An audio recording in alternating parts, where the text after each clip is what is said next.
I'm also very excited for our opening panel of the day. We're looking to explore investment opportunities in 2023, so I think this is just going to be a phenomenal conversation. On this panel is Elaine Asher. She's the Chief Revenue Officer at Strix Leviathan. Michael Cameron, who's the head of digital assets at ICG. Sam Engelbert, a co-founder and partner at Galaxy. And Kevin Miao, head of credit at Block Tower Capital. Facilitating this conversation is Bloomberg's own macro strategist, Mike McGlown. Please welcome them all to the stage.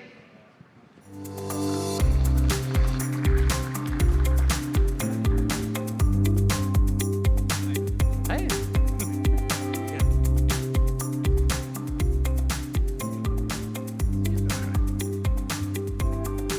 I think. Wait, Yes. is this right? Okay.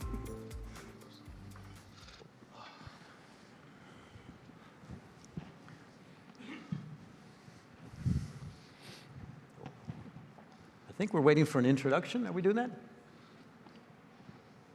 To start? Okay, Just we'll go. start. Well, good morning, everyone. Thank you, iConnections, for having us. I'm Mike McGlown, the commodity macro strategist at Bloomberg. And I enjoy sitting on panels and moderating panels. The problem is when I moderate panels, I have to work. When you sit on a panel, you can just talk about stuff you write about. So I've met some really cool, interesting people. And our focus is on the macro. We're going to start out on a very serious note by pointing out Michael's socks matching his tie. So when you sit on a panel, the socks are important. So I'm impressed with that, Michael, and You're lucky thank I you put for on socks today. He's always the best dressed everywhere you go, and so I'm used to it. Nobody has crypto socks on. There you go. Oh yeah, So we what are have the Bitcoin socks? Usually we have those. Usco would be disappointed. a very professional group here, and I've enjoyed meeting this. We'll start ladies first with Elaine, and I have to focus on, I'm a macro strategist, and my colleagues and panelists dig into the weeds. And to me, the macro is the Fed's tightening tomorrow. A year ago, Fed funds were 0. Now they're going to be above 4.5%. I just look at simplistic rules of taking the punch bowl away. Interest rates are still going up, liquidity is going away, and people are talking to me about a soft landing. I look at that as a bit of an oxymoron, but this year is about maybe it's different this time, and how are we going to beat the indexes and do well in terms of investing. So start with the macro, start with your view, Elaine, and what you're thinking in the space and how we're going to get ahead this year. And what's your view? Is this a soft landing, or are we going to have to look at and focus on alts that are outperforming? I am not a macroeconomist. That's disclaimer number one. But I think we all know that risk assets suffer in this type of environment of monetary tightening. And crypto is the ultimate risk asset. So I think it's unrealistic to expect that it's going to outperform in this type of regime. Having said that, if we do end up in a recession, which seems highly likely, and the money printer gets turned back on, crypto should do well in that regard. It's interesting, I've been marketing crypto products, asset management products to institutional investors since 2017. And oftentimes it has felt like screaming into the void or tilting at windmills. But I think in the past 5-6 years, smart, savvy investors have realized that a small allocation to crypto can have meaningful impact on a portfolio. And we were talking about this backstage. Sizing is, of course, very important. But the asymmetric upside potential is too good to ignore. And I think regardless of where we are in the economic cycle, crypto itself is inherently cyclical. And we're all eagerly awaiting the next Bitcoin halving sometime in spring of 2024. And if that happens to coincide with the money printer coming back on, it could be pretty interesting. Michael, you want to work this way? Yeah, sure. So I think for us, again, same caveats, not macro people up here, but I think for us, we really kind of see, and it's quite interesting, right? You're starting to see this, the Fed. Hopefully, everyone thinks it's a soft landing, but I think for us, we kind of see, 1995 is kind of a more of a kind of a history rhyming, if you will. I think ultimately at that year you saw the stock market kind of grind slightly higher. But ultimately, again, I think when we see earnings come through, we should definitely see some, probably issues, I guess, with what the Fed is trying to do at this point. As it relates to crypto assets, I think for us, our view is that this is going to be the best time to invest in assets, probably in our lifetimes.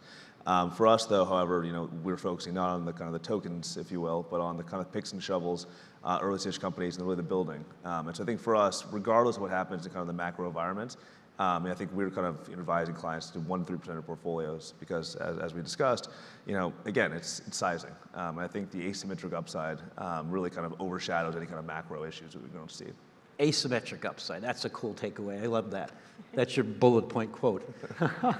Sam, any thoughts? I know you dig more into the weeds in venture capital. Yeah. But maybe you can guide us what you're thinking and what your strategy is for this year, or what you're looking Yeah, at. so for sure. I mean, what I focus on is entirely is venture, and so when it comes to macro, I take a very long-term view, and the thing that I mostly care about is really adoption of crypto as the key macro question, and when is that going to happen? And I think in the sector that is my expertise in interactive content and technology, the video game industry in particular, I think we have a ton of really good news on the horizon there. I think that the teams that have been built over the last couple of years are very much in place at a lot of the big scaled game developers and publishers, and they are moving forward with their plans to implement this technology in one way or another. I think that in terms of where adoption is going to happen, I've long believed that we're going to see a small percentage of conversion to an idea implemented by a big scaled publisher, most likely not in the US to start. I mean, a lot of the really interesting action is happening in Asia, and in particular in Korea, and in some places where it's just a little easier to do the kinds of things that these publishers need and want to do with Web3. So I think as we start to see that though, and big aggregated user bases become accustomed to and introduced to these technologies in a way that's pretty invisible to them with respect to Web3. So I think as we start to see this, these use cases prove themselves out, and the teams that have been very well funded for the last bunch of years and have been building technology and games start to bring out the next generation of real Web3 gaming.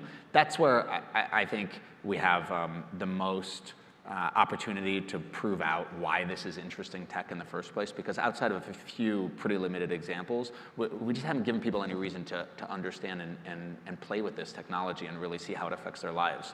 So, I mean, my macro view is that the sector is still incredibly well funded, and there's a lot of money for good ideas and good companies, and the next few years are going to be an enormously important part. And to Michael's comment about the environment for investing, like, we do know that it's when the general macro world looks like it does today that the best funds have historically been created and the best investments have been made. And so I think now that relationship between capital and entrepreneurs has been reset in a really healthy way. And I think we're going to see an enormously interesting and successful next 3 to 5 years. I think it's also helpful, obviously, that gaming, right, is kind of anti-recessionary as well. So yeah, I mean, the gaming macros have held up incredibly well. Obviously, there's been a reversion to the mean from the COVID, and kind of pre-COVID era. So if you look at, the gaming sector, and we started this year, I would say, or 2022, looking even potentially impervious to the broader macro headwinds, and then of course, like, gaming, as it's lumped into broader tech these days, which is good and bad, has been hit. But I think we're very much still, I mean, last year was a record year for gaming and gaming venture capital investments across the board. And I think we're going to continue to see that going forward for sure. So just to piggyback on that before we go to Kevin, when I hear gaming, I think of what does that do, should that do for my view as a macro guy? Is that something more bullish for like Ethereum to make the price? And some of my goal is that this is where the price is going. Or are you thinking more internal business where you can get invested in equity side or early venture capital in terms of gaming firms? I mean, is this something related to a price of a crypto too? Well, I mean, I think in the specific case of Web3 gaming, there's a few important things that have happened in the last year. I think Ethereum continues to be the most important ecosystem with respect to where applications that are being built on a layer 1 protocol are going to live, and where all of those benefits you hear about composability with crypto, that's ultimately what's important. Is if you believe one of the existing communities is going to matter, it's very clearly the ETH community today, and it's really ETH plus plus Polygon, I would say. The results, this is my opinion, but the results of, say, what's happened with FTX and the implications in the Solana ecosystem, like there was a period of time where it was looking like that could be a meaningful and important part of Web3 gaming, and I think that if anything, the questions around FTX, the implications for Solana, even though it's rallied like a lot of other crypto over the last month or so, but I think that's really helped cement Polygon's position and again, inside of the broader ETH ecosystem. But I think much more important than that, and in trying to guess on a token play with respect to Web3 gaming, it's the more important thing to focus on is where and how are gamers and broader than just gamers, people spending their time in immersive digital worlds, where and how are they going to be exposed to Web3 period? And it's not going to be most likely at the level of maximally decentralized chains. It's really going to be more around permission blockchains, I think, in some capacity for a while. But there are also some like enormous things that have happened in the gaming world that point to a lot of the reasons that we started to think Web3 could be interesting in gaming in the first place. For example, there was a big situation over the last couple months that played out between Activision Blizzard and NetEase in China, which NetEase has licensed the World of Warcraft in China for decades now and had 10 million plus active players in China. And when we started investing in Block 3 gaming, 5-6 years ago, one of the biggest reasons to be involved in it was this idea that players are really going to care that the characters that they build and the money that they spend and the time that they invest into building their lives in these worlds needs to be protected in the event of some kind of shutdown. And there were a lot of people even in the gaming world that would say, well, you know what, that sounds like, not a real problem and most people don't care and it's never going to happen anyway. And just last week, NetEase finally shut down all the World of Warcraft servers because they couldn't reach a resolution with Activision. And that game, as a result of that shutdown, all of those millions of players have lost forever the characters that they invested in some cases, tens of thousands or hundreds of thousands of dollars and countless hours in building. And so that was really one of these examples where finally we had an enormous real world example of what hopefully some of this technology is going to help us address. Well, moving on to Kevin, the one thing that I took from what you said as an ex-trader or strategist, when you hear that word never going to happen, there's always an opportunity there. Yeah. Kevin, it's your fault. That's right. What's your thoughts? Yeah, I mean, I think Sam made a great point about like retail adoption, and I think what we focus on and what I'm really interested in seeing over the next few years is institutional adoption of the financial use cases that have been kind of brought up for probably close to a decade now in terms of blockchain technology. We're starting to see these pilots like JP Morgan and DBS Bank doing tokenized deposits or trading tokenized yen for tokenized Singaporean dollars. You see Visa coming out with fairly deep technical research around how account abstraction will unlock the ability to do repetitive payments, which is a basic function of our obviously our modern financial system, our modern payment rails, but is not possible today on Ethereum, on mainnet.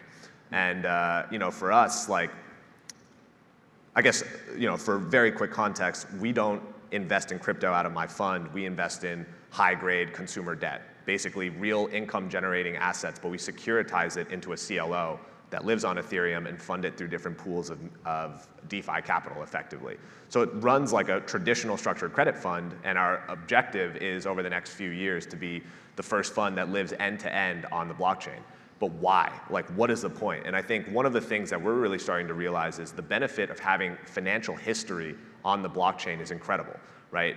If you think about fund administration, accounting, audits, everything like that, right? It requires basically, for a traditional fund or a traditional bank, incredible amounts of like data aggregation from disparate sources. Whereas for us, we just take a snapshot of a certain block and we're like, this is what we owned at this time, this is how much interest we accrued, et cetera, right? And I think, how does that play out in tokens? Does the price go up, price go down? To be honest, like, I don't think about that at all. But it's also not even necessarily clear whether or not these, emergent use cases are going to be happening directly on the public blockchain to start or, in private walled gardens.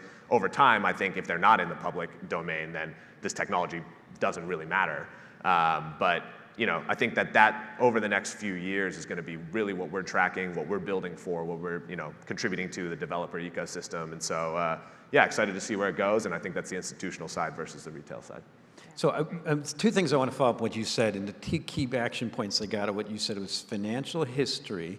We can follow that on blockchain. It seems to me, from an accounting fiduciary standpoint, this space should make things much better to prevent what happened like we had with some of these firms going under. But the key thing I want to bring out is what you said is tokenization. So 2018, I was in Hong Kong presenting on a group like this, Crypto Winter, and I pointed out one key trend was happening. Crypto dollars, people call them stablecoins, the market cap was moving like that, straight up. 2 billion at the time, there was one, Tether, now that's like 160 billion, unstoppable trend. When I see that, I look at the rest of the world who wants to get access to the buck, and MasterCard and Visa who can settle transactions instantly. I mean, what stops that process of taking over everything? Yeah, I mean, it depends on what type of asset, right? So initially you have these, stable coins, right? Effectively bearer assets backed by treasury bonds or cash. And I think that's a fairly simple, relationship between I own this digital twin or this digital bearer asset and I'm backed by dollars, right? But in traditional assets or in more, say it's a loan, right? A loan is not just, it's not just I own this, right? It's I have the power in the legal system to effectuate my lien over this home or this auto, like this car or whatever it is. And until there is basically adoption or comfort around the fact that I own this digital twin and it gives me the legal rights associated with if I owned, if I had a paper document, custody at Wilmington Trust or something, and until you get to that point, I think it's fairly difficult to imagine that everything will just live directly on the blockchain and tokenized form. Now, also, if we get there, right, if you can imagine an originator or one of these lenders coming out to you and saying, hey, I'll offer you a mortgage, right? And the mortgage immediately goes on the blockchain. And what happens at that point, right? Perhaps there's capital participants like us on the other side, Block Tower Credit, or different insurance companies that are now able to hold or understand how to hold tokenized assets and believe that that tokenized asset represents something in the real world. Well, how do we securitize our assets in a CLO? We use smart contracts, right?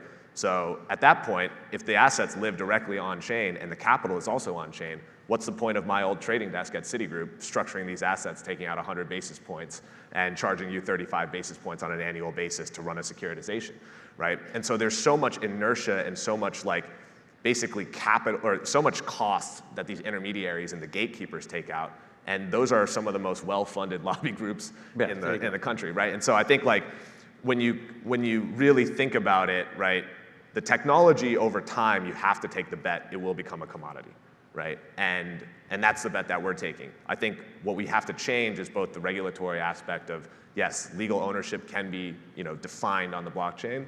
And then the second thing is how do you incentivize basically different parts of the value chain, perhaps the borrower and the lender, to go into this new open system despite a lot of probably fights that the traditional banking system will put up. So it's nothing new from someone who came from futures 40 years ago when they took over, and ETFs that are taking over. What's the next? So I want to trickle into move on a little bit, but I want to give our panelists an opportunity to ask each other a question. I have something for you, Elaine, but I want to start with you because you have some very curious, good questions you were asking earlier. I thought you could moderate this panel better than me. So I'm going to hold you on the spot. Anything you wanted to ask your fellow panelists that you said you were curious about? So we covered it all backstage, but I had another thought just as you were talking about stablecoins and Kevin was talking about tokenization. In the wake of FTX's collapse, and I think we've seen a huge move to using decentralized exchanges and using DEXs from CeFi to DeFi. But then when you mentioned JP Morgan and the Citibanks of the world, how do you all think about what it's going to take for the big asset managers to embrace DeFi when it is essentially trying to disrupt their business models? And we've been thinking a lot about, are there permissioned pools where everybody is AML KYC'd, and how does that work? Just curious, especially Kevin, if you had any thoughts on that, or anybody else. I think that's you. I don't think the business of asset management will change dramatically, Yeah. in part because I think really what this technology does, at least the way that we use it, is it eliminates the intermediaries, right? Yeah. And asset managers are one side of the value chain in which they use the intermediaries to access assets. And so I think our competitors as this space, it isn't necessarily how we want to make it easier for asset managers to use this technology and to run their businesses. And the, not enemies, but like the people we're going against are the gatekeepers, right? It's the Goldmans, the JP Morgans, and these institutions, as well as, even at a deeper layer, right? Significant financial market utilities like DTCC, right? Why does DTCC, a consortium of basically a centralized ledger owned by 25 or 28 different banks and broker-dealers, why isn't that an actually decentralized ledger that lives on the blockchain that all of a sudden you can do different transformations of cash flows and whatever it is through smart contracts on top of it? And what does that relegate, the banks to, right? They probably look a lot more like a McKinsey or a Boston Consulting Group in the future, specifically oriented around financial assets and pricing this type of risk, but then when it comes to executing it, it's done in, effectively a B2B capital markets infrastructure living on the blockchain. That's the future that we're building for at Block Tower Credit. And I mean, again, there's a lot of obstacles, a lot of time, but that's, I don't view asset managers as the enemy. I remember another question I had. Unless Michael both of you. or Sam want to add to that, but go ahead. So I'm so curious, from your perspective, what you're seeing demand-wise from clients, if they're asking you, if you're recommending to them, what that relationship looks like from a demand perspective. And I think we're also talking backstage that what is going to drive the next bull run, and I think adoption, because retail seems to have left the market. So where is the next wave of adoption going to come from? And I think it is going to be a big part of what you're working on, Sam. And so I'm curious what you guys think about that. Yeah, no, I think it's interesting. I think obviously demand has changed from last year to this year a little bit. Just a little. Exactly. I was telling them. But how's it changed? Wasn't last year very speculative, excessive? Well, no, but and here's now the I data see point. real people okay, I'm going to buy this. My time. I mean, real investments. My time frame's minimum 5 years. Is it you sensing that? Yeah, I mean, look, I think FOMO is real even in institutions for sure. As much as they'd like to think they're above that, and so I think ultimately the biggest kind of drive for us is comparing last crypto winter to this crypto winter is all the big sovereigns, all kind of the very, very large family offices. These guys are also building the space. Back in 2018, these guys definitely moved back. They thought it was kind of a fake and a fad. But I think everyone, across globally, especially in stuff that you guys do in Asia, as you know, the large sovereigns out there, everyone's building. No one's really lost it. And I think a lot of large asset managers who are looking at the space, who are very kind of cost sensitive, shall we say, they don't like to invest in something that's 200x up. And so I think, for obvious reasons. And so I think this has given us an opportunity to go in and reset valuations for a lot of things. So it's good both on the VC side and on the normal liquid side as well. Okay, so crypto adoption. I think obviously gaming is a big part of it, as I've mentioned. I actually think there's a related but much bigger opportunity, an area where we're going to see real adoption, and it's not that dissimilar from what really contributed to most adoption over the last couple of years, which was NFTs, right? And my take on NFTs, or what prior to them acquiring this kind of unfortunate name NFT, we called them smart networked digital objects. I like that. Not as easy, a little bit more of a mouthful, but if you really think about what's interesting about that technology, that is what's interesting. And my personal belief is that contrary to so much of the action over the last couple of years being in these really outrageously high-priced digital objects, most in the form of collectible art and other things. I think what we're going to see is a world where 99% of the NFTs, or smart network digital objects in the world, are free. And the group that has the most money and most vested interest in seeing the technology succeed and get in the hands of a lot of users are the big brands. The big brands. So you have big brands that have billions of dollars on their marketing P&L, CMOs that have a mandate to spend this money to acquire brand awareness and engagement. And so what's going to happen is, I think the pricing friction for these objects is going to go to zero or near zero. The CMOs are going to allocate their brand budget to creating and ensuring that as many people in the world as possible are holding on to the smart network digital object that reflects their products. Because as long as and by the way, this is what's going to drive wallet, conversion, and what's going to really teach people about the value and the benefits of having this technology in their lives. And so as the brands start to think about, well, how do I make sure that Michael has a Starbucks, for example, which just launched their project this week, how do I make sure that Michael has a Starbucks NFT in his wallet? Because as long as he does, I, as the brand, have a 24/7 relationship, always on, directly connected to my end user in the form of an object that is freely transferable. So you get to, the benefit of crypto has always been a zero cost to user acquisition and the most viral marketing product ever invented. So I think if we can get, and the brands are very aware of, like, if they can get these smart objects into the end user's hands, then these things are geotagged. They can change state.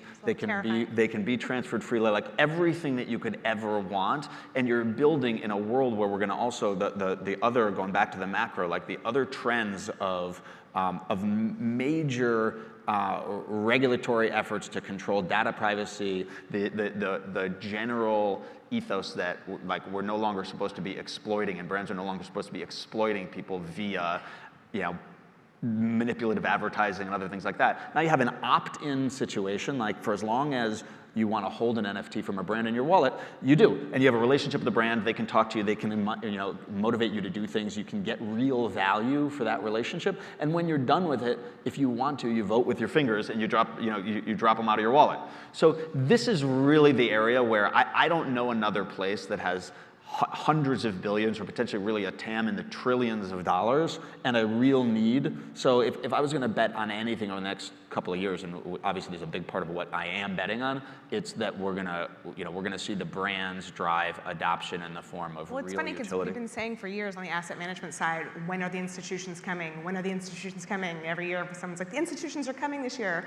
And a friend of mine says, they came, it's just not the institutions we thought, it's the brands. That's right. Starbucks, it's Gucci, Yeah. it's Prada. Have you heard this terrible phrase, phygital? I hate that word. I hate it. I won't say it out loud, but yes. I was going to say, please come up with a better one. Let's finish up with a round table at time, and I'll give you 3 answers. That's all you're allowed, but I can push back. This is completely extemporaneous. So you can either say higher, lower, or don't care. But one of those might get a snarky response to me. So let's have some fun. So we'll start with you, Elaine. S&P 500, end of 2023, higher or lower from the end of last year? I'm going to say higher. Okay. Michael? Higher with volatility. Higher. I'd say lower. Ooh. I'm with you. So the reason I say that, I was hoping someone would say don't care, but darn, that's not. I mean, I don't care. I don't. Okay. I don't actually care either. We're all in crypto. I just that had was to pick gonna one. be smart. I look at it as a normal correction. So, okay, so we're timed, so let's ask one final question. The simple one, Bitcoin, end of the year, higher or lower from end of last year, which is simple. It's already up, 30% this year, so that's kind of, but so, Elaine, we'll go with you last. So Kevin, why don't we work backwards? You first. And you can say don't care. Bitcoin specific. End of the don't year. care. Don't care. All right, I love that. So you're just an investor in the space, and sometimes bear markets are better for you. I'm just building. Yeah, I love it. And you're a smart guy building. That's what you just see in this space so much. I mean, it intrigued me when I first got in it. Like, wow, there's a lot of smart people going here. Sam, yours. So the question is higher or lower in a year from now? On the Or calendar from year the close 2023. of? End of 23. Oh, I don't care. Ah, awesome. Exactly. Come on, Michael. Yours? Don't care either. Elaine. So I care deeply. We are traders. But actually, my personal opinion is it's going to be almost exactly the same. Ah, I love Be it. a super Okay. bumpy, volatile ride in between, but that it's Yes. potentially going to be. Well, we're at time, and I always like to respect time. So thank you, everyone, for listening to us, and please enjoy Miami. I was lucky enough to move here a few years ago, and they can't make me leave. Rub it in for those of us who have to go to New York. Thank you.